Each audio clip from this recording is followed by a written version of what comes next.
আসসালামু আলাইকুম। কেমন আছেন সবাই? আশা করি সবাই অনেক ভালো আছেন। আজকে আমি আপনাদেরকে তৈরি করে দেখাবো vanilla super soft sponge cake. এই কেকটি তৈরি করা খুবই সহজ আর খেতে অসম্ভব মজার। আর তৈরি করা তো আপনারা দেখলেই বুঝতে পারবেন কতটা সহজভাবে আমি তৈরি করেছি। চলুন তাহলে দেরি না করে রেসিপিটি শুরু করা যাক।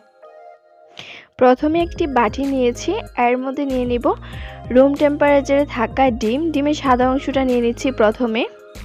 আপনারা চাইলে সম্পূর্ণ ডিমটাও নিতে পারেন, তবে যারা কেক বানানো একদম প্রথম শিখছেন তাদের জন্য বলবো ডিমের কুসুমটাকে আলাদা করে নেবেন, তাহলে আপনাদের জন্য খুবই সুবিধা হবে। আর প্রত্যেকটা প্রসেস যদি আপনারা হুবহু ফলো করেন তাহলে নো ফেল কেক তৈরি করতে পারবেন, একদম পারফেক্ট ওয়েতে খুব সহজেই তৈরি করতে পারবেন এই কেকগুলো। আমি 3টা ডিমের সাদা অংশ আর কুসুমটাকে আলাদা করে নিচ্ছি। ডিমের সাদা অংশটা নেওয়া হয়ে গেলে এখন একটি ইলেকট্রিক বিটারের সাহায্যে আমি বিট করে নিচ্ছি। মিডিয়াম স্পিডে প্রথমে বিট করে নিচ্ছি 2 থেকে 3 মিনিট। যখন খুব ভালোভাবে ফোম হয়ে যাবে তখন দিয়ে দিচ্ছি হাফ কাপ পরিমাণ চিনি। আর এখন আবারও খুব ভালো করে বিট করে নিচ্ছি যতক্ষণ না পর্যন্ত চিনিটা গলে যাচ্ছে, ঠিক ততক্ষণ পর্যন্ত বিট করে নিচ্ছি। চিনিটা গলে গেলে এখন দিয়ে দিচ্ছি ডিমের কুসুমটা। তবে চিনিটা গলাতে গিয়ে আপনারা ওভারবিট করে ফোমটাকে নষ্ট করবেন না। এখন দিয়ে দিচ্ছি ভ্যানিলা এসেন্স। এটা অথেন্টিক ভ্যানিলা এসেন্স। আপনারা যে কোনো ভ্যানিলা এসেন্স, যে কোনো ব্র্যান্ডের এসেন্স ব্যবহার করতে পারেন। এখন দিয়ে দিলাম আমি 2 থেকে 3 টেবিল চামচ পরিমাণ মতো তেল। সাধারণত ভ্যানিলা স্পঞ্জ কেকে তেল ব্যবহার করা হয় না, তবে তেল ব্যবহার করলে আমার কাছে বেস্ট মনে হয়। আপনারা চেষ্টা করবেন 1 থেকে 2 টেবিল চামচের মতো তেল ব্যবহার করার জন্য। আবারও খুব ভালো করে বিট করে নিচ্ছি, তবে এই পর্যায়ে কিন্তু খুব বেশি সময় ধরে বিট করতে যাবেন না, 1 মিনিটের মতো জাস্ট বিট করে নেবেন। বিট করে নেওয়া হয়ে গেছে। এখন এর মধ্যে দিয়ে দিচ্ছি আমি হাফ কাপ পরিমাণ ময়দা। অবশ্যই ময়দাটা ভালো ব্র্যান্ডের নিতে হবে। দিয়ে দিলাম সামান্য পরিমাণ লবণ। আমি প্যাকেটজাত ময়দাটা ব্যবহার করি, বাজারে খোলা ময়দাটা অনেক সময় ভালো থাকে না। 1 চা চামচ পরিমাণ দিয়ে দিলাম বেকিং পাউডার। বেকিং পাউডারটা ভালো কোম্পানির দেখে নেবেন, তাহলে কেকটা খুবই ভালো হবে। এখন সবগুলো উপকরণ একসঙ্গে চেলে নিয়েছি। এতে করে কোনো রকম লাম্পস থাকবে না, কেকটা অনেক বেশি স্মুথ হবে। কতটা আস্তে করে আমি মিশাচ্ছি আপনারা ভিডিও স্ক্রিনে দেখে নিশ্চয়ই বুঝতে পারছেন। আর একদিক থেকে ঘুরিয়ে ঘুরিয়ে মিশাচ্ছি। এই মিশানোটা কিন্তু কেক বানানোর ক্ষেত্রে অনেক বেশি ইম্পর্টেন্ট, কারণ মেশাতে মেশাতে ডিমের মেরাংটা যদি নষ্ট হয়ে যায়, মানে ফোমটা যদি নষ্ট হয়ে যায়, তাহলে কেকটা কিন্তু ফ্লাফি হবে না আর একদমই স্পঞ্জ হবে না, তখন খেতে আটার রুটির মতো হয়ে যাবে। তাই এই মেশানোটা অনেক বেশি ইম্পর্টেন্ট। আমি একটু সময় নিয়ে খুব ভালো করে মিশিয়ে নিয়েছি। এখন একটি লাভ শেপের মোল্ড নিয়েছি, আর মোল্ডের মধ্যে আমি বেকিং পেপার তেল দিয়ে ব্রাশ করে সেট করে দিয়েছি। এখন কেকের মিশ্রণটাকে মোল্ডের মধ্যে নিয়ে নিচ্ছি। সম্পূর্ণ মিশ্রণটা ঢেলে নেওয়ার পর আমি 2 থেকে 3 বার ট্যাপ করে নিয়েছি। চুলায় একটি প্যান বসিয়ে দিয়েছি। প্যানটাকে আমি প্রিহিট করে নিয়েছি 5 মিনিটের জন্য। এখন মোল্ডটাকে ঠিকভাবে বসিয়ে দিচ্ছি। বসিয়ে দিয়ে ঢাকনা দিয়ে ঢেকে রেখে দিব 30 থেকে 35 মিনিটের জন্য। এই কেকটা তৈরি করতে বেশি সময় লাগে না। আর চুলা আঁচটা আমি আপনাদেরকে দেখিয়ে দিয়েছি। আমি 30 থেকে 35 মিনিট পর ফিরে এসেছি। এখন একটি কাঠির সাহায্যে চেক করে নিব যে কেকটা কতটুকু হয়েছে। একটি শাসলিকের কাঠি দিয়ে আমি চেক করে নিচ্ছি। দেখুন কাঠিটা ক্লিন এসেছে, তার মানে কেকটা কমপ্লিট হয়ে গেছে।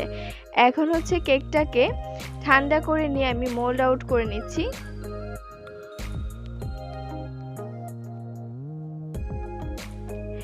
মোল্ড আউট করে নেওয়ার পর আমি আপনাদেরকে দেখিয়ে দিচ্ছি কেকটা কতটা স্পঞ্জ হয়েছে। আপনারা দেখে নিশ্চয়ই বুঝতে পারছেন। এখন আমি মাঝখান থেকে কেটে নেব কেকটাকে। একটি প্যালেট নাইফের সাহায্যে মাছ থেকে কেটে নিচ্ছি। আপনারা চাইলে এই কেকটা 3 পার্টও করে নিতে পারেন। আমি জাস্ট 1 পার্ট করে নিচ্ছি মাঝখান থেকে কেটে, কারণ কেকটা অনেক বেশি স্পঞ্জ হয়ে গেছে। যদি এটাকে 3 পার্ট করতে যাই তাহলে হচ্ছে ভেঙে যাবে। দেখুন 2 পার্ট করতে গিয়ে হচ্ছে আমার ভেঙে যাচ্ছে কেকটা। কেকটা কাটার পর আমি যেটা করেছি, সাইডে হচ্ছে কিছু কাগজ দিয়ে দিয়েছি, এতে করে আমরা কেকটা যখন ডেকোরেশন করব তখন কেক বোর্ডটা নষ্ট হবে না। আর 3 টেবিল চামচ পরিমাণ পানি আর 3 টেবিল চামচ পরিমাণ হচ্ছে চিনি নিয়ে আমি সুগার সিরাপ দিয়ে হচ্ছে কেকের ওপরে ক্রিম লাগিয়ে নিয়েছি। এইভাবে করে হচ্ছে সম্পূর্ণ ক্রিম দিয়ে কেকটাকে কভার করে নিব। আমি আজকে ভিভো ব্র্যান্ডের হুইপ ক্রিম ব্যবহার করছি। আপনারা যে কোনো ব্র্যান্ডের ক্রিম ব্যবহার করতে পারেন, এমনকি বাটার ক্রিমও ব্যবহার করতে পারেন।